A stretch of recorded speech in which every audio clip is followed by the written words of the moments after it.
කසුන් ලෑස්තිද? අපි තව ටිකකින් පිටත් වෙන්න ඕන. කුස්සියේ සිට මව ප්‍රේමා කෑගසන හඬ මට ඇසිනි. ඇගේ හඬේ වූයේ සුපුරුදු අධිකාරීස්වරයයි. එහෙත් ඒ යටින් යම් නොයිවසිලිමත් බවක්ද ගැබ්ව තිබිනි. "ඔව් අම්මා, මම ලෑස්තියි." මම මගේ කාමරයේ සිට පිළිතුරු දුන්නෙමි. එහෙත් මගේ හිතේ වූයේ කිසිම උනන්දුවක් නොවේ. මේ නුවර එලි ගමර මවගේ තවත් එක් සැලසුමක් පමණි. ඇගේ බාල සොහොයුරිය මගේ සාරෝජා නැන්දා ඇගේ විවාහ ජීවිතයේ ඇති වූ ප්‍රශ්නයක් නිසා දැඩි සිත්තැවුලකින් පසුවන බවත් ඇයට පරිසරය වෙනස් කිරීමක් අවශ්‍ය බවත් මව පැවසුවාය. පිටතින් බලන විට එය ඊතා කරුණාවන්ත සානුකම්පිත ක්‍රියාවකි. එහෙත් මවගේ හැටි දන්නා මව ඒ සැලකිල්ල නැමැති වෙස් මුහුණට යටින් සැඟවී ඇති පාලනය කිරීමේ උත්සාහය හොඳින් හඳුනාගෙන සිටියෙමි. මම සාලයට එන විට සාරෝජා නැන්දා සෝෆාවේ වාඩි වී සිටියාය. ඇගේ දෑස් ජනේලයෙන් පිටත අනන්තය දෙසට යොමු වී තිබිනි. ඇගේ සුන්දර මුහුණ පුරා පැතිරි තිබුණේ විස්තර කළ නොහැකි තරම් හෝ ශෝකී බවකි. ඇය ඇඳ සිටි ලානිල් පැහැති සාරිය පවා ඇගේ දුක තවත් තීව්‍ර කරන්නාක් මෙන් මට දැනිනි. ඇගේ ඒ දුක්බර දසුන මගේ හදවතට වේදනාවක් ගෙන දුන්නේය. කුඩා කල සිටම මා නැන්දාට දැක්වූයේ විශේෂ ආදරයකි. ඇය මවට වඩා මට සමීප වූ අය. ඇගේ සිනහව, ඇගේ කතාබහ මගේ ජීවිතයට ගෙන ආවේ නැවුම් බවකි. එහෙත් අද ඇගේ සිනහව ඒ මුහුණෙන් සොරකම් කර තිබිනි. "නැන්දේ," මම මෘදු ලෙස ඇයට කතා කළෙමි. ඇය ගැස්සී මා දෙස බැලුවාය. ඒ ඩෑස්වල මොහොතකට ජීවයක් නැගුණද එය යලිත් නිවී ගියේය. "ආ කසුන් පුතා, ඔයා ලෑස්තිද?" ඇය දුර්වල හඬින් ඇසුවාය. "අප යමු නංගි. ඔහොම කල්පදා කර කර ඉඳලා හරියන්නේ නෑ. ගිහින් එනකොට ඔයාගේ හිත ගොඩක් සැහැල්ලු වෙයි." මව අප දෙදෙනා අතරට පැමිණි නැන්දාගේ කරට අතක් තබා කීවාය. ඒ ස්පර්ශයේ වූයේ සැනසීමකට වඩා අනදීමක් බව මට දැනිනි. අපි ගමන ආරම්භ කළමු. මව ඉදිරිපස අසුනේ රියදුරු අසලින් වාඩි වූ අතර මම සහ නැන්දා පිටුපස අසුනේ වාඩි වීමු.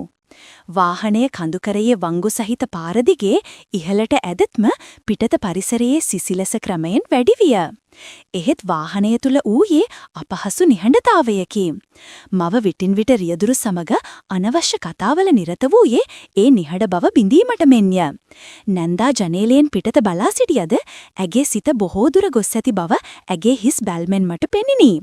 මට ඇය ජන දැඩි අනුකම්පාවක් ඇතිවිය.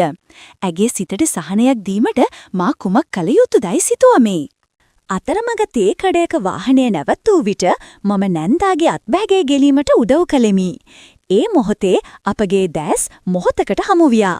ඇගේ දෑස්වල තිබූ කෘතඥතාවය සහ වෙහෙස මම දුටුවෙමි. වචනවලින් කිව නොහැකි යම් අවබෝධයක් ඒ බැල්ම තුල ගැබ්ව ඇති බව මට සිතිනි. පැය කිහිපයක ගමනකින් පසු අපි නුහරේලියේ අප නවාතැන් ගන්නා පැරණි පන්නේ බංගලාව වෙත ළඟා වීමු. එය මීදුම් සැලුවකින් වැසී ගිය කඳු ගැටයක් මට පිහිටා තිබිනි. පයින් ගස් අතරින් හමා ආසිසිල් සුළඟ ගතට මෙම්ම සිතටද කිසියම් පාළුවක් එක්කලය. මව බඩු බාහිරාදිය පිළිවෙල කිරීමට කාර්යබහුල වූ අතර නැන්දා සාලයේ වූ විශාල ජනේලයක් අසලට වී මීදුමින් වැසී ගිය තේවතු දෙස බලා කල්පනාවක නිමග්න වූවාය. ඇගේ හුදකලාව සහ වේදනාව ඒ මීදුම් පටලයට වඩා ඝනව මගේ හදවත වෙලා ගත්තේය. මට ඇයව සැනසවීමට දැඩි අවශ්‍යතාවයක් ඇති වූදා මවගේ සෝදිසියස් ඉදිරියේ මා කුමක් කරන්නද? එදින රාත්‍රිය උදා වූයේ බලාපොරොත්තු වූවටත් වඩා දැඩි සීතල රැගෙනය. රාත්‍රී ආහාරයෙන් පසු මව ඥාතියෙකුට දුරකථන ඇමතුමක් ගැනීමට ඇගේ කාමරයට ගියාය. සාරෝජා නැන්දා ගිනි උදුම අසල වූ හාන්සි පුටුවක වාඩි වී ගිනිදැල් දෙස බලා සිටියාය. ඒ දෑස්වල රැඳී තිබුණේ හිස් බවකි. ඇගේ සිතේ ගින්න ඒ ගිනි උදුනේ ගින්නට වඩා දරුණු බව මට සිතිනි. මම උණුසුම් කෝපි කෝප්ප දෙකක් සාඩාගෙන ඇය අසලට ගියමි. "නැන්දේ, කෝපි එකක් බොන්න." මම ඇයට කෝප්පේ දිගු කරමින් කියවෙමි. ඇය මා දෙස බැලුවේ පුදුමයෙනි. "ස්තුතියි පුතා." ඇය එය ලබා ගනිමින් මිමිනුවාය. මම අනෙක් පුටුවේ වාඩි වෙමි. අප දෙදෙනා තනිවම කතා කරන පළමු අවස්ථාව මේ විය. "නැන්දට ගොඩක් අමාරුද?" මම නිහඬ බව බිඳිමින් ඇසුවෙමි. මගේ පැනයෙන් ඇගේ දෑස්වල කඳුළු පටලයක් නැගියාවේය. ඇය එය සංගවා ගැනීමට උත්සාහ කළද කම්මුල දිගේ කඳුළු බිඳුවක් ගලා ගියේය. සමහර වෙලාවට මට හිතෙනවා කසුන් මේ හැම දෙයක්ම දාලා කොහේ හරි යන්න. ඇගේ හඬ බිඳී ගියේය. මාව තේරුම් ගන්න කවුරුත් නෑ වගේ මට දැනෙන්නේ. ඇගේ වේදනාව මට දරාගට නොහැකි විය. මම નિરાයාසයෙන්ම ඉදිරියට නැඹුරු වී ඇගේ අතක් මගේ දෑතටගෙන මෘදු ලෙස පිරිමැද්දෙමි. එය හුදෙක් සෙනෙහස පිරුණු සහෝදරකමේ ස්පර්ශයක් විය. මම ඉන්නව නැන්දේ ඔයා තනි වෙලා නෑ. මම ඔයාගේ දුක තේරුම් ගන්නවා. මම ඇගේ දැස් දෙස කෙලින් බලා කීවෙමි.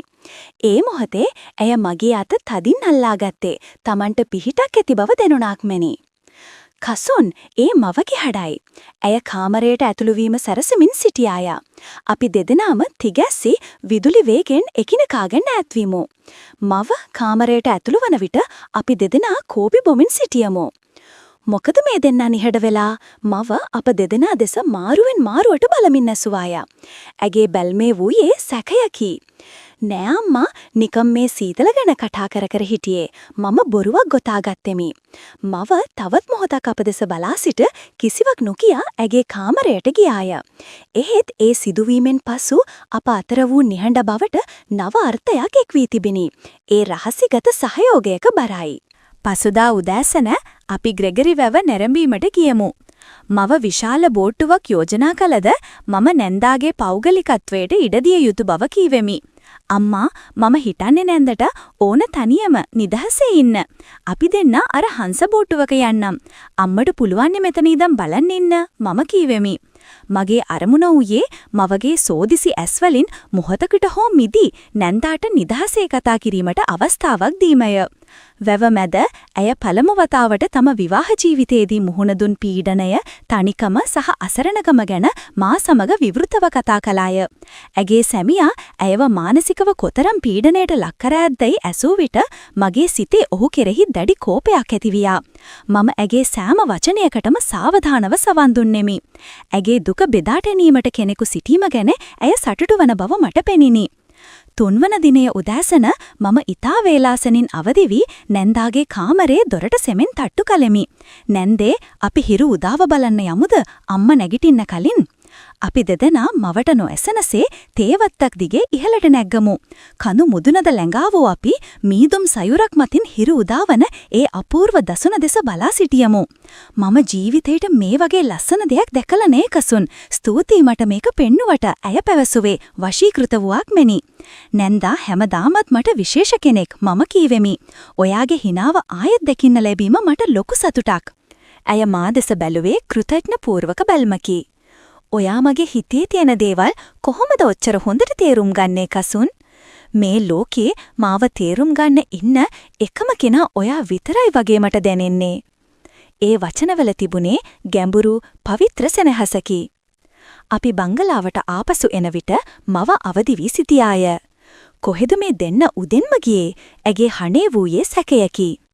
අපි හිරු උදාව බලන්න ගියා අම්මා මම සංසුන්ව කීවමි. මව අපදෙස බැලුවේ ඒ කතාව විශ්වාස නොකරන බව හැඟවෙන බැල්මකිනි. අප නුවර එළියේ ගත කරන අවසන් රාත්‍රියේදී අධික වර්ෂාවක් සමග කුණාටුවක් ආරම්භ වී විදුලිය විසන්දි විය. මගේ කාමරයේ සිටින විට අල්ලපු කාමරයෙන් නැන්දා සියුම්ව ඉකිබින්දින හඩක් මට ඇසිනි. මට තවත් බලා සිටිය නොහැකි විය. මම ඉටිපන්දමක් දල්වාගෙන සෙමින් ඇගේ කාමරේ දොරට තට්ටු කළෙමි. නැන්දේ හොඳින්ද? මොහොතකින් ඇය දොර විවෘත කළාය. කඳුලින් තෙත් වූ ඇගේ දැස් ඉටිපන්දම් එළියට දිලිසෙමින් තිබිනි. මට සමාවෙන්න පුතා මට මේ හැම දේව දරා ගන්න අමාරුයි. කලබල වෙන්න එපා නැන්දේ මම වතුර වීදුරුවක් ගෙනත් දෙන්නම්. මම කියා ඇයව සංසුන් කර කුස්සියට ගොස් වතුර වීදුරුවක් ගෙනවිත් දුන්නෙමි. මම ඇගේ කාමරයට ඇතුළු නොවි දොරකඩ සිටම ඇයට ධෛර්යමත් වීමට කීවෙමි. ඔයා හිපනවට වඩා ඔයා ශක්තිමත්. මම කවදාවත් නැන්දව තනි කරන්නේ නෑ. මම හැමදාම ඔයාට සහයෝගය දෙනවා.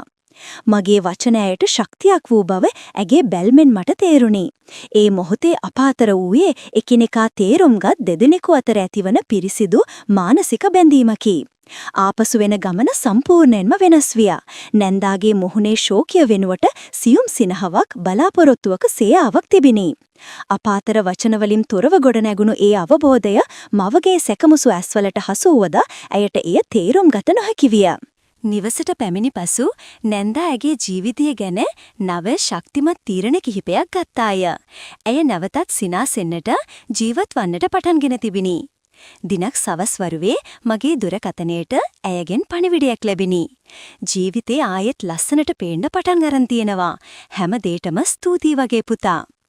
ඒ මොහොතේ සාලයේ අනෙක් පස සිටි මව මා දෙස බලා සිටිනු මම දුටුවමි. ඇගේ බැල්මේ වූයේ තවදුරටත් සැකයක් නොවේ. එය තමන්ගේ පාලනයෙන් කල නොහැකි වූ දෙය තම පුතාගේ අවංක කරුණාවෙන් සහ තීරුම් ගැනීමෙන් ඉටු වූ බව වටහාගත් මවකගේ සංකීර්ණ බැල්මකි.